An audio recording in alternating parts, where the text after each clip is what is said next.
Be inspired, supported, and empowered. This is the Global Healthy Living Foundation Podcast Network.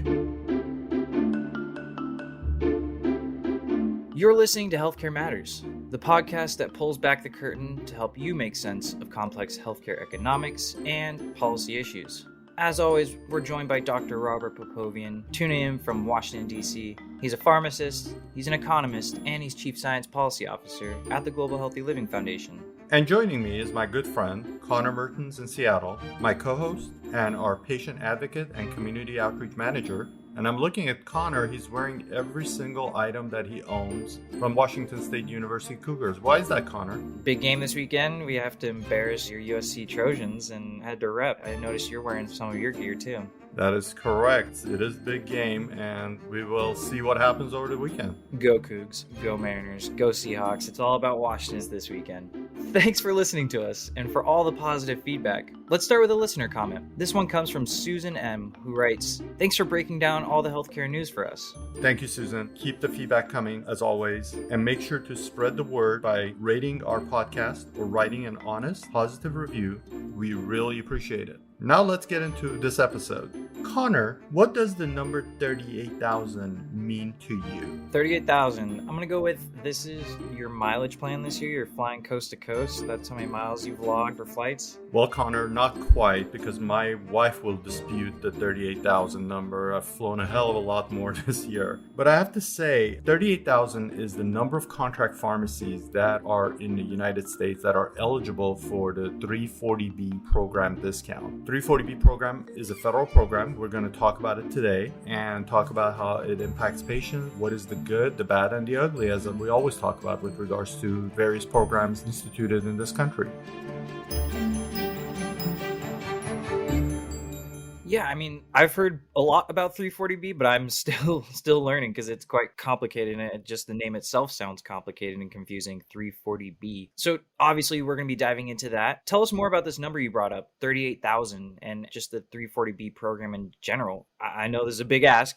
Can you tell us, what are you talking about? What is a 340B? So 340B is a program that was instituted in the early 2000s. And the purpose of the program was that the federal government wanted to help institutions, these are hospitals, clinics, that take care of overwhelming number of uninsured or underinsured patients. And because of that, they were providing a lot of free care. And so they instituted this program to allow these institutions to receive significant discounts for their drugs via pharmaceutical companies. And it's a very worthwhile program. It really has helped institutions such as the LA County USC, where I trained under when I was in training in the mid-90s.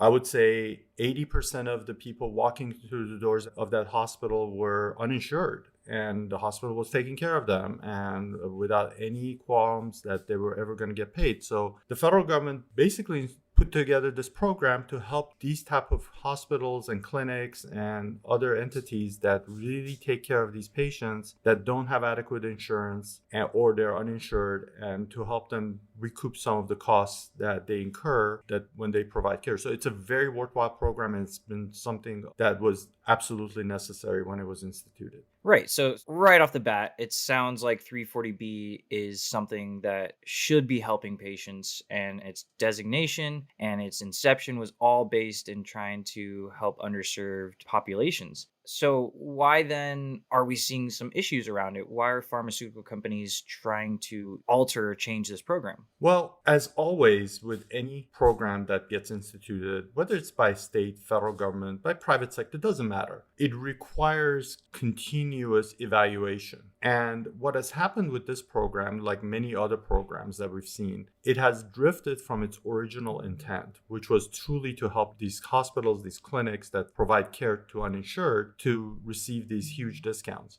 What has happened since its inception, and remember, there were also some other massive policy changes that took place in the United States, right? We had the passage of the Affordable Care Act. that has definitely increased the number of insured in this country and has dropped significantly the number of uninsured that receive care. So because of these changes, what has happened is that the program has drifted where it has become the second largest federal program after Medicare Part D regarding biopharmaceuticals. And what has happened is that there's been insatiable growth in the number of covered entities. That means institutions, hospitals, clinics that are eligible for 340B discounts. But more importantly, and more, I would say, poorly, the significant expansion of for-profit pharmacies that are considered contract pharmacies that are now eligible for these discounts as well. And that's been the one area that biopharmaceutical industry has asked Congress and HRSA, which is the overseer of the 340B program, to take a look at, because it just doesn't make sense. And let me put the 38,000 number of contract pharmacies in context for you, Connor. In the United States, we have at most about 80,000 pharmacies. These are retail pharmacies, clinics, so on and so forth, that serve patients. 39,000 almost are eligible for this 340B discount, which is primarily meant for uninsured patients. There's no way in the United States that, one, we have 50% of our population which is uninsured, nor is it a possibility that 50% of our population is low income. So on the surface, it looks like there's some abuse going on, and that is what is taking place. And what is taking place is that these contract pharmacies who become eligible because of very loose criteria buy these drugs at significant discount meant for poor patients, uninsured patients, and underinsured patients, and then utilize these drugs with commercial patients or Medicare patients that are significantly pay better, so their margins have grown exponentially. So theoretically speaking, this law, the 340B program, is meant to encourage hospitals to reinvest, in their local communities where there might not be enough resources for healthcare for underserved populations. So obviously that's just theoretical. Where are we seeing the shortcomings? Why is this being abused or potentially being abused? So that's a great question, because that's another part of the problem. So currently there are no criteria for these institutions that receive these 340B discounts to reinvest and provide, for example, charity care. Certain hospitals, I can tell you, do a fantastic job. They provide enormous amount of charity care, and they utilize these resources that they've gained through these discounts to provide back to the community. Other hospitals and other institutions are not doing the same. So one of the things that needs to happen, besides the issue of contract pharmacies and the exponential growth in that area, is should we set up a standard for hospitals that are eligible for 340B discounts, that they have to meet certain charitable contribution towards communities, and those need to be standardized as federal law. So then we know that if this hospital or this clinic is receiving these discounts, then they need to provide an X amount of charity care, and they need to report that back to the federal government. So that's also another area that needs to be explored. But Connor, I want to go back and talk a little bit about the contract pharmacies and why this is impacting patients. And it's not just about them receiving these cheaper drugs and then selling it at much higher margins to insured patients or patients who are receiving federal government insurance through Medicare. The problem is that not only it's a profit maximizing scheme, but also it impacts the premiums, because at the end of the day, what has happened is that as these institutions are overpaying for these medicines and pharmaceutical industry is selling it at a much lower price, what ends up happening is the pharmaceutical company, for them to recoup this ever increasing discounts, has had to increase their prices. So who bears that cost is really patients who are in commercial insurance, who have co-pays, co-insurance, or deductibles. And Robert, one theme that we constantly thread through all of our discussions is this need for transparency in our health systems, and especially when there's these big blank checks being written and, like you said, it's going to impact the patients. What are we seeing in terms of transparency around this law? So very little, and actually it's a bipartisan effort has been called for, that there needs to be more transparency, because Connor, one of the things I want to point our audience to is an article that came out 2 weeks ago in New York Times over the weekend. And it demonstrated how this program is really being used to enrich the institution, and the poor people are being taken advantage of. So what was happening is this institution in Richmond, Virginia, which is eligible for 340B discounts, was utilizing that population to get those discounts, purchase those products. But then at the same time, as we talked about, instead of providing more care in that community, they were shutting down services. So in essence, they were getting these huge discounts that they were transferring it and profiting from as an institution. And instead of increasing the charitable or services in the poor community, what they were doing is expanding their footprint and their services in more affluent communities outside that where the hospital was located that was eligible for that discount. Robert, when we talk legislatively, I think that's a really important question here is this law salvageable? Is this something that we should just cut our ties with and move on? Or can we make this something that is true to what its intended value was, which is to help underserved communities?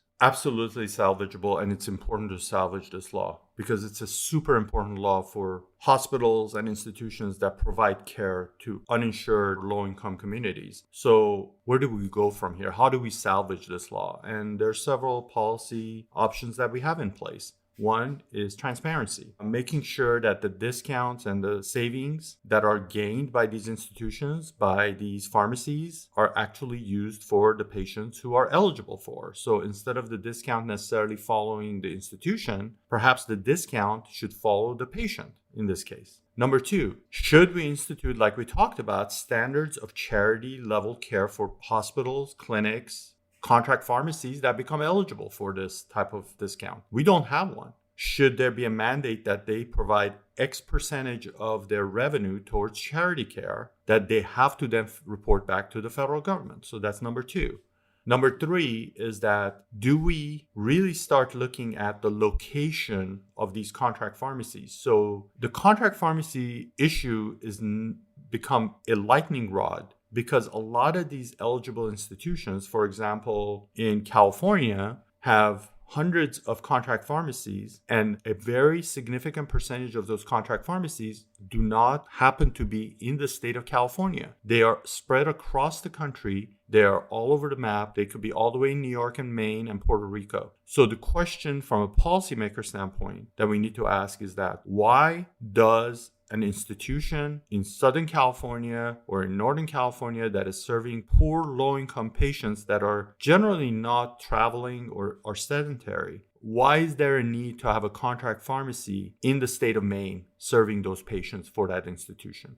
Well, Robert, this 340B stuff is dense and it's niche and it's very, like a lot of the other topics we discuss, it's not easy to understand. And I want to make sure that you're getting the last word. But, what I've kind of learned about this 340B program is that it has a lot of potential to be good. But the problem is the ambiguity and lack of regulation has essentially allowed for kind of like a bastardization of the program that was made to help underserved communities. But it's been turned around and now it's just a way, again, to make money at the expense of patients.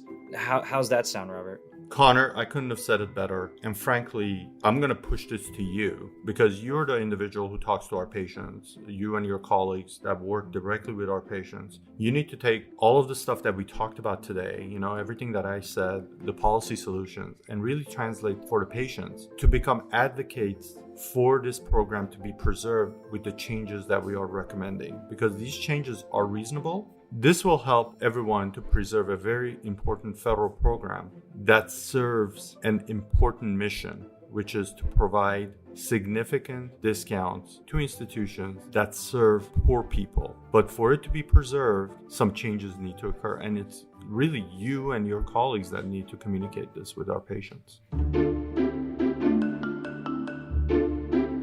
Well, as always, Robert, that was thorough. I still got a little bit of learning to do because this is complex stuff. But I think that's some very valuable information for our listeners, and I know that they're going to walk away a little bit more knowledgeable. And to our listeners, don't forget to subscribe to our podcast on Apple, Spotify, or wherever you may be listening so you never miss an episode. And if you have a second, help spread the word by rating our podcast, writing a positive review, and sharing with your friends and family. It'll help more people like you find us. And you can also send us an email or audio clip to healthcarematters@ghlf.org, and you might be featured in one of our upcoming episodes. And before we go, make sure you take a listen to some of our other great podcasts on the GHLF podcast network. It's a good point, Robert. There are quite a few in our podcast network. We have a bunch of great podcasts that focus on a wide range of conditions and other important issues to our patient community. You can find all of GHLF's podcasts at ghlf.org/listen. I'm going to go ahead and suggest a few: Talking Head Pain, The Health Advocates, Getting Clear on Psoriasis, The Gout Show. There's already a ton of episodes, a few seasons. You'll get lost in that library for a while, so make sure you go give them a listen. And thank you for tuning in. As always, he's Dr. Robert Popovian. And he's Connor Mertens. We'll see you all next time. Fight on. Go Cougs. Be inspired, supported, and empowered. This is the Global Healthy Living Foundation Podcast Network.